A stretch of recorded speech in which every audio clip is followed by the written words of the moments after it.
През последните година и половина, след подписаните 22 година въпросното споразумение между Министерството на околната среда и водите и Ивайло Кълшев и Ивайло Иванов като председател на Сдружението Калушев, забележете, документално никъде не фигурира по закон за участие юридически лица с нестопанска цел. Едно сдружение се учредява по реда на този закон с мнозинство от 7 души, които да бъдат така наречени управителен съвет. Между другото, сдружението започва да важи в деня, в който те се съберат, а не в деня, в който излезе съдебната регистрация по смисъл на така действащо българско законодателство.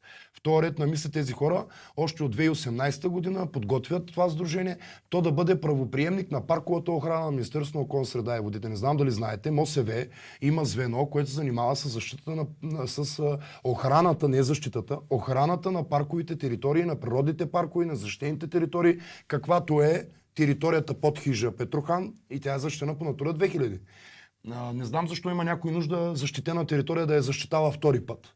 И едно и второ, казвам, че това сдружение е учредено с тази идея, за да стане правоприемник на тези дейности и те да получават това перо от над 300 и колко много пари са, не мога да кажа точно цифра за милиони, но много пари отделя МОСВ от бюджета си за това да пази защитени територии на България. Да, там е имало надписи, стреляме по всичко живо едва. Да, си имам и тази снимка, ще ви я покажа. Още преди година и половина Ивайло Кълшев започва подготовката по така нареченото, не знам дали правилно ще се изразя, ритуално самоубийство. В случая то не е ритуално. Още 2009 година аз карах едно видео, което е на профила ми, в което Калушев е преводач на някакъв човек, който се представя за драхма или човек, който разбира будистката култура и вярвания. Калушев му превежда и там се говори за следното нещо.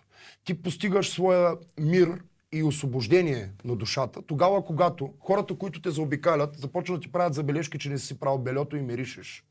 Освобождението постигаш тогава, когато се оттърсиш от майка, баща, семейна среда, учебна среда, тогава когато буквално се спреш детето от училище и го дадеш на някой педофил на 51 години да ти гледа детето. За мен няма нищо нормално в това. Не знам какъв данс, какви наркоканали и какво още. Но от хора, които аз познавам, бегло, задочно, покрай средите на планинари, пещерняци, хижари и така нататък. Те вътрешно много добре са знали какво прави Калушев и още от 2009-2010 година не са приемали тази му страна. Само Калушев е бил педофил, другите са си били... Това не мога да кажа кой точно е бил и какво е правил с деца. Това ще уточняват съдебно-медицинските експертизи. Стана ясно и от днеска вече е потвърдено, че секрет, така да кажа в кавички, генетичен материал, явяваш се, мога ли да използвам тази дума, сперма, е намерена и в Алекс, и в Николай. И на Николай спермата, и на Калушев спермата е намерена и в двамата младежи. Дали ме разберете? Те са се умнождали, така да кажа, взаимно. Единственият човек, който е най-голямата жертва от тази цялата работа е малкият Алекс. Той не е стрелял, той не е използвал оръжията, той не е бил активен в тези тантра сексуални практики, които е използвал Калушев, за които говореше майката при Миролюба и Прегенка. Отвратителна е цялата история и аз за мен нищо лично към господин, към неговата информация. Това са теории, които ще се борят. За мен това е фактологията. Това са едно общество, така да кажа, от което ние познаваме 6 човека, а според мен те са доста повече, което незнайно как в рамките на няколко месеца получава регистрация. Това, между другото, забележете, се случва в кабинета Петков.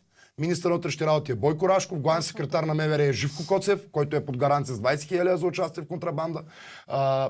Министър на околната среда и водите е Борислав Сандов, заместник министър е Тома Белев и забележете, той е вице-премиер Борислав Сандов. Как сядаш на бюрото си и подписваш някакво споразумение, при положение, че ти си принципал на парковата охрана, ти даваш правомощията на парковата охрана с един подпис на някакво сдружение. Извинявайте, на същия тертип съществува Българския институт за правни инициативи, който дарява наградите на прокурори и на съдии ежегодно с цел да имат своя инструментариум за влияние в съдебната система. Знаете от кой кръг.